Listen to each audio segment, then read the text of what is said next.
Caitlin Clark reminded everybody who she is in the Fever win over the Wings in what was a blowout victory. One where Clark didn't even shoot the ball well again, but she completely dominated the game and shows the... So what's the secret sauce? It's all about her playmaking. The Indiana Fever? They've flipped the script faster than a TikTok trend, morphing from the league's biggest joke to its most talked about story. And right in the eye of this whirlwind transformation, none other than Caitlin Clark, our favorite corn-fed phenom, who's finally been let loose like a basketball kraken after months of being treated like the squad's awkward third wheel. Hey, Caitlin Clark said, folks, forget what she's talking about. Today, I'm gonna run the show. Today, I'm going to control the pace. Today, I'm going to dictate how this team plays basketball. And in the first half, we saw exactly that. Natasha Howard running the floor. Yeah, you heard that correct. Natasha Howard running the floor. Yeah, I shit you. Folks, fans have a voice. Sometimes when the noise gets too loud and they're tired of hearing from it, they say, let's just buy in a little bit. Let's let Caitlin Clark be Caitlin Clark. Let's not pull the reins back too much. And in that first half, we saw exactly that. Seriously, let's hit the rewind button just a few weeks back. The Fever locker room? It was tighter than a family Thanksgiving dinner when Uncle Frank brings up politics. The atmosphere was colder than Antarctica during a power grid failure, and their team chemistry, non-existent, like it flunked out of middle school science. But suddenly, poof, they're now operating like a perfectly tuned machine, probably engineered by NASA scientists who moonlight as basketball sorcerers. That's what we're talking about when we are referring to Caitlin Clark running the show. Caitlin Clark running the offense, being the innovator of offense, the distributor of offense for the Indiana Fever. This is exactly what we mean right here. This game was an absolute blowout. Dallas Wings didn't know what hit them. Everybody ate in this game. So what sparked this whole seismic shift? It was the moment DeWanna Bonner packed her bags, taking her me-first attitude right out the door with her. Bonner reportedly swaggered into that locker room like she was headlining Coachella, only to realize she was actually booked for open mic night at a deserted coffee shop. She tried to become the son of a solar system that already had Caitlin Clark's name etched into its very core. Honestly, it was like someone trying to swap out the Mona Lisa for their own selfie and expecting the Louvre to just shrug. Indiana Fever just released her, cut their losses, right? And I hear these analysts saying stuff like, they should have held out for a trade, or I wish they had got a trade for her. She was literally untradeable. Right? Like, what team would give up any of their core players for a player that's past their twilight? They picked up R.A. McDonald, or re-signed R.A. McDonald, who we all saw was a spark plug just a couple weeks ago. She's an upgrade compared to DeWanna Bonner. Bonner's exit wasn't just a simple roster move, it was a full-blown exorcism. The second she cleared out her locker, you could practically feel the collective sigh of relief. It was so massive, so profound, it probably registered on weather radars as a sudden, unexpected gust of wind. Because we've seen a huge change. We've seen a huge change from the Indiana Fever over the last 6 quarters. And especially in the fourth quarter, in the Dallas Wings game. And there were 2 players in particular that I have said that their style of play, regardless of how they're playing, is not going to work long term. And those 2 players had unbelievable games yet. Hey, if you're vibing with this, smash that subscribe button. Seriously, you won't regret it. The Fever didn't just lose a player, they jettisoned dead weight that was literally dragging them to the bottom of the standings. This was classic addition by subtraction, like finally pulling out a splinter that's been festering for months. Suddenly, the entire squad could breathe again, no longer suffocating on the noxious fumes of ego and entitlement. What happened next? The clouds parted, the sun shone, and the Indiana Fever apparently remembered they were allowed to play basketball and actually enjoy it. Without Bonner's black hole control of negativity, the team's energy shifted faster than a trending TikTok sound. Players who previously looked like they were attending their own funeral on the court were suddenly high-fiving, chest bumping, and playing with the kind of pure, unadulterated joy that reminds us why we fell in love with this game in the first place. This team is like a sorority group. I'm not joking. They are so closely bonded, like the energy that all of them have with each other. There is not like where you see and someone looks a little disconnected. This is literally the most tight-knit team. I'm telling you, and I actually think all the discourse or the people trying to create discourse offline or outside the locker room only makes them tighter.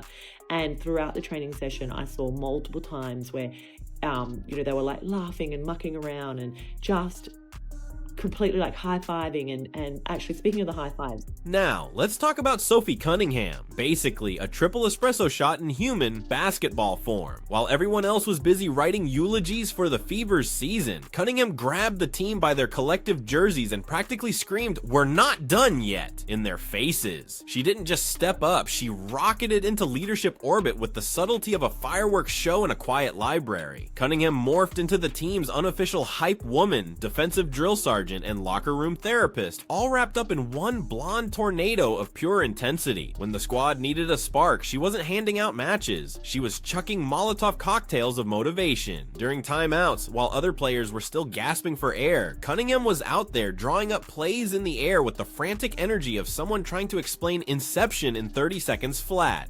Play was probably the standout play in the game. In my mind, Clark with the big time rejection near the rim. And then the get-ahead pass to Sophie Cunningham, touchdown. And Sophie Cunningham has come into her own as of late. But it's just beautiful. Get it out, get it up, bucket. And, that's just something others cannot do. Her most genius move? Recognizing that integrating Caitlin Clark wasn't just an option, it was an absolute necessity. While most saw Clark as competition, Cunningham saw her as the master key to unlocking the Fever's dormant potential. She became the crucial bridge between the old guard and the new phenom, expertly translating Clark's basketball brilliance to teammates who'd been too busy guarding their turf to realize they were sitting on a literal gold mine. In practice, Cunningham was the first to erupt in cheers when Clark threaded an impossible pass through traffic. "That's what I'm talking about," she'd scream, ensuring everyone understood this wasn't just good basketball, it was evolutionary basketball. She single-handedly transformed individual appreciation for Clark's game into a full-blown team-wide movement, converting skeptics into true believers faster than a cult leader with a free snack bar. All right, everyone who said that the Fever played better without Caitlin Clark, come to the front because I'm going to slap you in the face. Fever just won 102-89 against the Dallas Wings. Congratulations to the Fever. They killed it with their old and trusty playbook of just rim running. And Dallas Wings, Chris Koklanis, have you never seen a Fever game before? They're fast in transition, huge with the long bombs. Caitlin Clark is there. Run to the other side quickly. That's where they got the majority of their points. Poor Paige Beckers. You're such a huge talent, and you're just drowning with this terrible coaching. It breaks my heart, but it was an incredible game until the last quarter when it was very clear that the Fever would take it.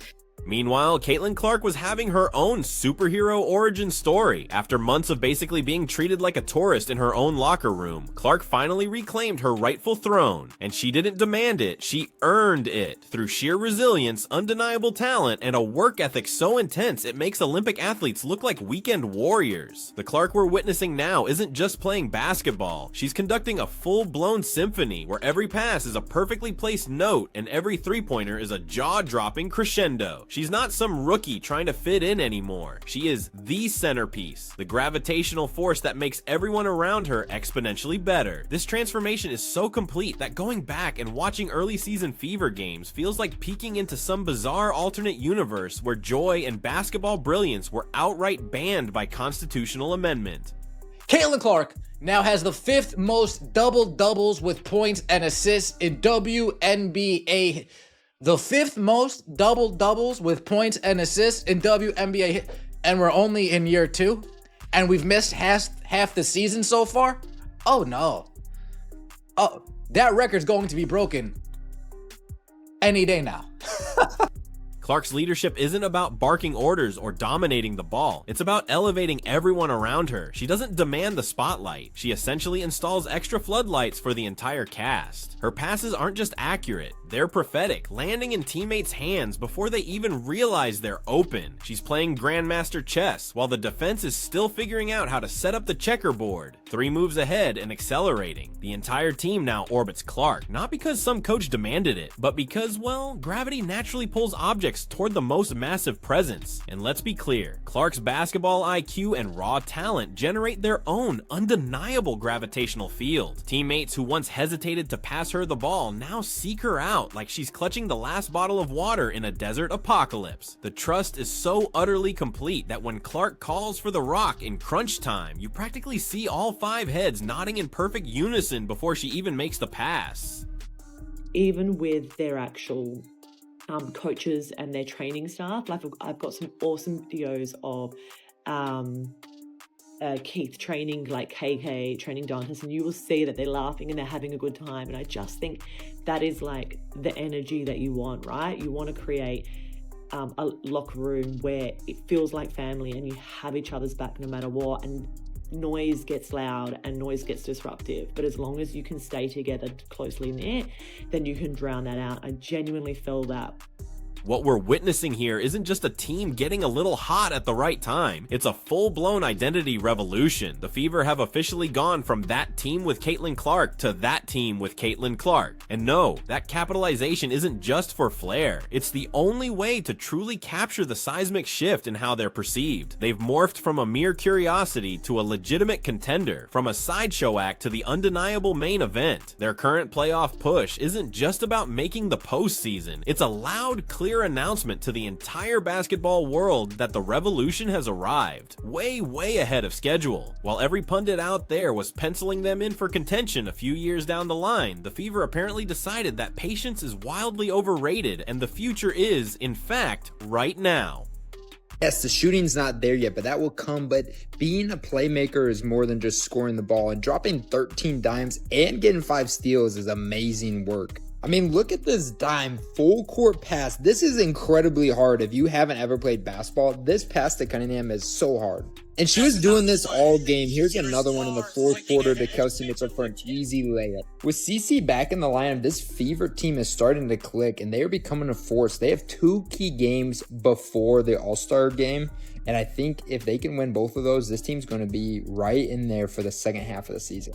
They're now playing with the desperate urgency of someone who just realized their Netflix free trial expires tomorrow and they still have 3 seasons of their favorite show to binge. Sure, the stats tell part is of the story. Better shooting, sharper defense, more assists, fewer turnovers, but they completely miss the intangible magic. The Fever now play with an unquantifiable swagger. They strut into arenas like they own the deed to the building and the mortgage is paid off. The intimidation factor has completely flipped. Opponents who once circled Fever games as automatic W's now approach them with the anxious caution of someone disarming a live bomb. And the truly beautiful part? Everyone is stepping up. This isn't just the Caitlin Clark show with the Indiana Fever as her backup band. It's an ensemble cast where every single player is getting their moment to shine. Kelsey Mitchell is draining buckets with the precision of a German train schedule. Nalissa Smith is snatching rebounds like the ball personally insulted her entire lineage. Aaliyah Boston is protecting the rim like it holds top secret government intel. And Lexi Hull, she's sinking threes with the chill, casual confidence of someone who has literally no concept of pressure. Clark, after the game, was talking about how so many different players were in double figures. I mean, Kelsey Mitchell, another awesome game. 8 of 12 from the floor, 20 points. Natasha Howard, 18 points, 8 of 9 from the floor. I was critical of Natasha Howard in the last game. Got to give it up when it's due. If she can come into her own with Clark on the floor, that's a whole different ball game. Aaliyah Boston, 17 points.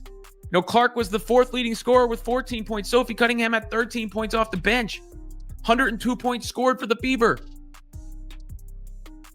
Let's be completely honest. Just a few weeks ago, uttering fever and championship in the same breath would have landed you a wellness check from genuinely concerned friends. But now, the whispers have started. Could this squad, this motley crew of misfits and cast-offs, all coalescing around a rookie phenom, actually make a legitimate run at a title? Is Caitlin Clark's first championship ring about to arrive with the terrifying punctuality of an overachiever showing up an hour early for a job interview? Yeah, the odds are still long and the obstacles remain formidable, but something undeniably magical is bubbling up in Indianapolis, something that completely transcends statistical models and logical predictions.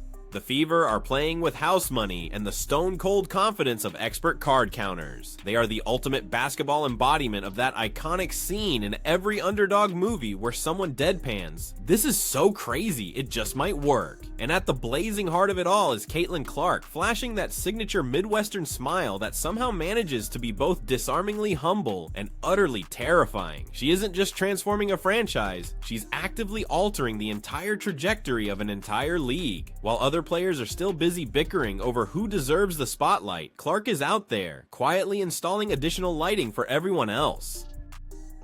Alright guys, this game got real crazy. But let me tell you, 64 points by the Fever, and it's all because of that lady right there walking off the court, Caitlin Clark. Look, now you got 3 players in double figures. You got Howard, you got Mitchell, but you got her assists. She got her assists, man. She should have had 10 assists already, bro. Dantes fumbling the bag, Kelsey Mitchell eating and wide open layup.